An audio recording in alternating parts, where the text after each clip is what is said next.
200 tahun setelah Yesus wafat, gelar Tuhan baru diberikan kepadanya. Tapi murid-muridnya tidak pernah menyembah dia. Mereka tahu sesuatu yang sengaja dikubur oleh sejarah. Mereka melihatnya hanya sebagai seorang nabi. Lalu, siapa yang mengubah semuanya? Dan kenapa ajaran awal itu dikubur dalam-dalam? Sebelum dikenal sebagai Tuhan oleh jutaan umat di seluruh dunia, Yesus adalah seorang pria Yahudi, lahir, besar, dan hidup dalam tradisi Yahudi yang ketat. Dia disunat pada hari ke-8. Dia berdoa di sinagoga. Dia merayakan Paskah Yahudi, bukan Natal, karena Natal bahkan belum ada. Yesus hidup di Galilea, wilayah miskin yang dijajah Romawi. Dalam masyarakat ini, menyebut seseorang sebagai Tuhan adalah pelanggaran besar. Bahkan bisa dihukum mati oleh otoritas Yahudi saat itu. Dan menariknya, Yesus sendiri dalam Injil-Injil kanonik tidak pernah secara eksplisit berkata, "Aku adalah Tuhan, sembahlah aku." Sebaliknya, dia berkata, "Aku datang bukan untuk meniadakan hukum Taurat, melainkan untuk menggenapinya." Matius 5:17. Itu artinya, Yesus bukan membawa agama baru. Dia tidak datang untuk membuat Kristen. Dia datang untuk memperbarui pemahaman dalam agama Yahudi. Dalam catatan sejarah dan Injil, para pengikut awal Yesus menyebutnya sebagai guru, rabbi, anak manusia, dan utusan Allah. Tidak ada penyebutan bahwa mereka menyembahnya seperti Tuhan. Mereka menghormatinya, ya, mereka percaya dia Mesias yang dijanjikan. Tapi, tidak menyamakan dia dengan Sang Pencipta. Bahkan, ketika Yesus berdoa, dia tidak berkata, "Ya aku," tapi, "Ya Bapa." Doa yang paling terkenal, doa Bapa kami, adalah bukti kuat bahwa Yesus mengajarkan umatnya untuk menyembah Allah, bukan dirinya sendiri.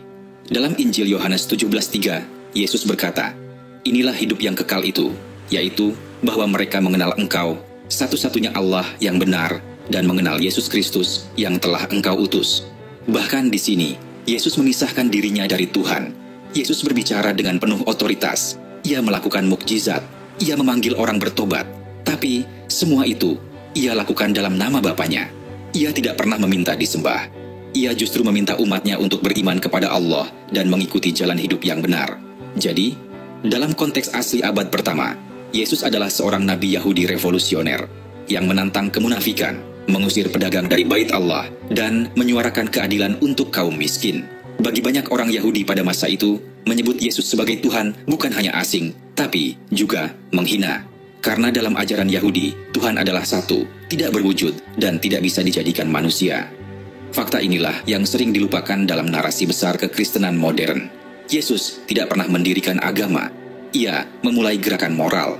Dan murid-murid awalnya, seperti Yakobus, Petrus, dan lainnya, tetap beribadah di sinagoga Yahudi, mematuhi hukum Taurat, dan menyembah Allah yang esa. Jauh sebelum gelar Tuhan diberikan kepada Yesus oleh doktrin gereja, ia adalah seorang guru, seorang nabi, seorang Mesias yang berjalan di antara rakyatnya, bukan duduk di atas takhta surgawi. Setelah kematian Yesus, dunia tidak langsung berubah. Tidak langsung muncul gereja megah, salib emas, atau lagu-lagu pujian. Yang tersisa hanyalah sekelompok kecil murid yang ketakutan, tapi tetap setia. Mereka bukan pendeta, bukan raja, bukan teolog.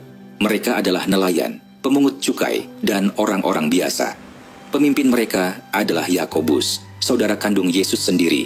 Dialah yang mengambil peran utama, memimpin komunitas pengikut Yesus pertama, tepat di jantung kota Yerusalem. Komunitas ini dikenal sebagai The Jerusalem Church, Gereja Yerusalem. Tapi jangan bayangkan gedung megah. Ini hanyalah kelompok kecil Yahudi yang percaya bahwa Yesus adalah Mesias yang dijanjikan dalam kitab suci mereka. Namun, meskipun mereka percaya Yesus adalah Mesias, mereka tidak menyembahnya sebagai Tuhan. Ajaran asli komunitas ini sangat jelas. Yesus adalah manusia pilihan Allah. Seorang utusan, seorang guru yang hidup suci, tapi tetap manusia. Mereka tetap menjalankan hukum Taurat. Mereka disunat. Mereka merayakan hari Sabat. Mereka tidak pernah berpikir untuk menciptakan agama baru. Bagi mereka, Yesus bukan pendiri Kristen. Ia adalah pembaharu Yudaisme. Kitab Kisah Para Rasul mencatat bagaimana Yakobus dan Petrus berdebat dengan Paulus. Kenapa?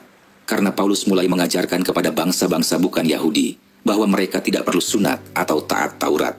Paulus membawa ajaran yang lebih bebas dan perlahan mulai mengubah citra Yesus. Sementara murid-murid asli mempertahankan ajaran Yesus dalam bahasa Aram dan konteks Yahudi, Paulus mulai menyebarkannya dalam bahasa Yunani kepada dunia Romawi. Dan disitulah semuanya mulai bergeser. Komunitas Kristen awal yang dipimpin oleh murid-murid asli sebenarnya tidak menyebut diri mereka Kristen. Mereka menyebut diri mereka pengikut jalan, karena mereka hanya ingin mengikuti jalan hidup Yesus, bukan menyembahnya. Tapi, seiring waktu, komunitas ini perlahan lenyap dari sejarah, ditekan, disingkirkan, dan digantikan oleh ajaran-ajaran baru yang lebih populer di kalangan non-Yahudi.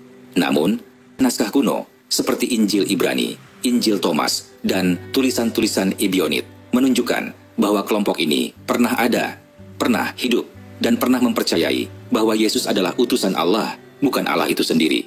Jadi, jika kita bertanya, apa ajaran asli para murid Yesus? Maka, jawabannya sangat jelas. Mereka percaya bahwa hanya ada satu Tuhan, Allah Bapa, dan Yesus hanyalah utusannya yang paling mulia. Inilah kebenaran yang perlahan dikubur oleh sejarah. Tapi, serpihannya masih bisa kita temukan jika kita mau mencarinya. Namanya Saul dari Tarsus, seorang Farisi fanatik yang awalnya membenci para pengikut Yesus. Ia menganiaya mereka, bahkan memburu mereka dari kota ke kota. Tapi, segalanya berubah setelah satu pengalaman spiritual misterius di jalan menuju Damaskus. Saul mengaku melihat cahaya dari langit dan mendengar suara Yesus. Sejak saat itu, ia tidak lagi menjadi pemburu murid-murid Yesus, tapi justru menjadi penginjil paling berpengaruh dalam sejarah kekristenan. Namanya berubah menjadi Paulus. Tapi yang menarik, Paulus bukan murid asli Yesus. Ia tidak pernah bertemu Yesus semasa hidupnya. Ia bukan saksi mata. Ia juga bukan bagian dari komunitas awal di Yerusalem yang dipimpin oleh Yakobus. Namun, meski begitu, ajaran Pauluslah yang pada akhirnya menjadi fondasi kekristenan modern. Paulus menyebarkan ajarannya ke kota-kota besar Romawi, Korintus, Galatia, Efesus. Di surat-suratnya, kita bisa melihat pergeseran besar-besaran. Paulus mulai mengajarkan bahwa keselamatan tidak didapat lewat hukum Taurat, tapi lewat iman kepada Kristus. Ia menekankan bahwa Yesus adalah anak Allah, bahkan jalan satu-satunya menuju keselamatan. Ia menghapus kewajiban sunat. Ia meniadakan larangan makanan Yahudi. Ia membuka jalan bagi bangsa-bangsa non-Yahudi untuk masuk tanpa harus menjadi Yahudi lebih dulu. Dan disinilah konflik besar muncul. Yakobus dan para murid asli Yesus tidak setuju dengan ajaran Paulus. Dalam Kisah Para Rasul pasal 15 terjadi perdebatan besar. Tapi sejarah kemudian mencatat ajaran Paulus yang akhirnya mendominasi. Mengapa? Karena ajaran Paulus lebih mudah diterima oleh dunia non-Yahudi. Ia tidak memaksa sunat. Ia tidak menuntut ketaatan pada hukum Musa. Ia berbicara dalam bahasa Yunani dan menulis surat-surat panjang yang kemudian menjadi bagian dari perjanjian baru.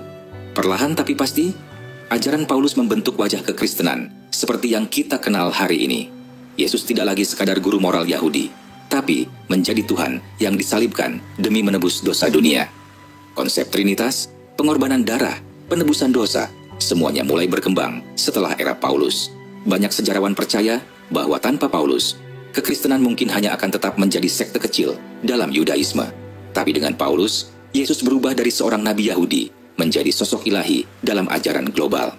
Pertanyaannya sekarang bukan hanya siapa Yesus, tapi juga ajaran siapa yang kita ikuti, Yesus atau Paulus. Abad keempat Masehi, kekristenan mulai mendapatkan momentum besar. Dari sebuah gerakan kecil yang dianggap sesat oleh banyak orang, kini menjadi agama resmi Kekaisaran Romawi. Namun, perjalanan ini tidak lepas dari intrik politik dan perebutan kekuasaan yang rumit. Semua bermula pada masa pemerintahan Kaisar Konstantinus Agung. Pada tahun 313 Masehi, ia mengeluarkan Edik Milano yang memberi kebebasan beragama kepada umat Kristen. Kaisar Konstantinus, yang sebelumnya seorang penyembah berhala, mulai melihat potensi besar agama Kristen sebagai alat untuk menyatukan kekaisaran yang luas dan beragam. Pada tahun 325 Masehi, ia memprakarsai Konsili Nicea pertama, pertemuan para uskup dari berbagai wilayah. Tujuannya, menyatukan doktrin Kristen yang selama ini penuh perbedaan. Salah satu masalah terbesar adalah, apakah Yesus itu benar-benar Tuhan? Beberapa kelompok masih memandang Yesus sebagai makhluk ciptaan Tuhan yang mulia, bukan Tuhan itu sendiri. Tapi, mayoritas uskup, atas dorongan Konstantinus, memutuskan untuk menegaskan doktrin Yesus sebagai homoousios, satu esensi dengan Allah Bapa. Keputusan ini bukan hanya soal teologi, tapi juga soal politik kekuasaan.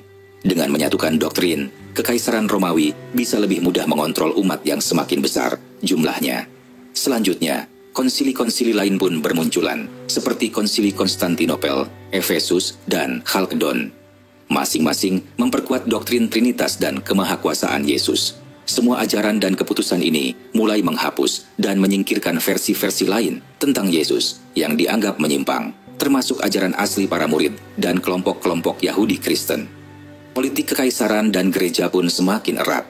Kaisar tidak hanya menjadi penguasa dunia, tapi juga pemimpin agama. Simbol salib yang dulu dianggap alat penyiksaan, kini menjadi lambang kekuasaan dan kemenangan. Pada akhirnya, lewat tangan politik Romawi, Yesus yang awalnya hanyalah seorang nabi Yahudi, diangkat menjadi Tuhan yang disembah di seluruh dunia. Namun di balik kemegahan itu, ada ribuan kisah dan versi yang hilang, terkubur dalam sejarah. Jadi, ketika kita menonton gereja megah atau mendengar lagu-lagu pujian, ingatlah, kisah Yesus yang kita kenal hari ini adalah hasil dari sebuah proses panjang yang tidak hanya soal iman, tapi juga soal kekuasaan dan politik. Di balik kemegahan gereja dan doktrin resmi, dunia modern menyimpan rahasia besar yang tersembunyi selama berabad-abad. Mulai abad ke-19, penemuan naskah-naskah kuno mengguncang pemahaman kita tentang Yesus dan ajarannya. Salah satu penemuan paling mengejutkan adalah manuskrip Nag Hammadi yang ditemukan di Mesir pada tahun 1945. Koleksi teks-teks kuno ini berisi Injil-Injil yang tidak masuk dalam Perjanjian Baru, seperti Injil Thomas, Injil Maria Magdalena, dan Injil Yudas. Naskah-naskah ini menyajikan gambaran Yesus yang berbeda, bukan hanya sebagai sosok ilahi, tapi juga guru rahasia yang mengajarkan pengetahuan tersembunyi atau gnosis. Selain itu, ada pula Injil Ibrani dan Injil Syria yang menawarkan versi ajaran Yesus yang lebih dekat dengan tradisi Yahudi awal, di mana Yesus dipandang sebagai nabi manusia biasa, bukan Tuhan.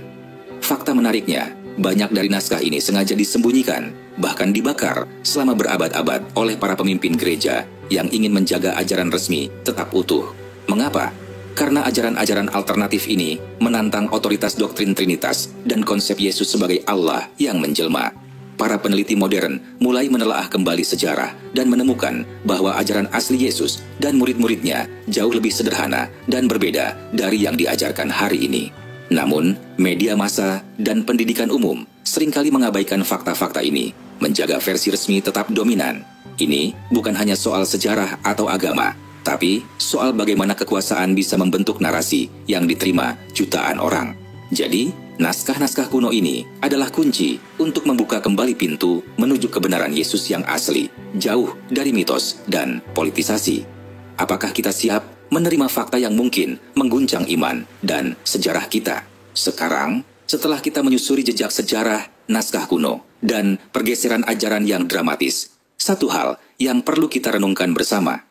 Apakah Yesus yang kita kenal hari ini benar-benar seperti yang diajarkan sejak awal?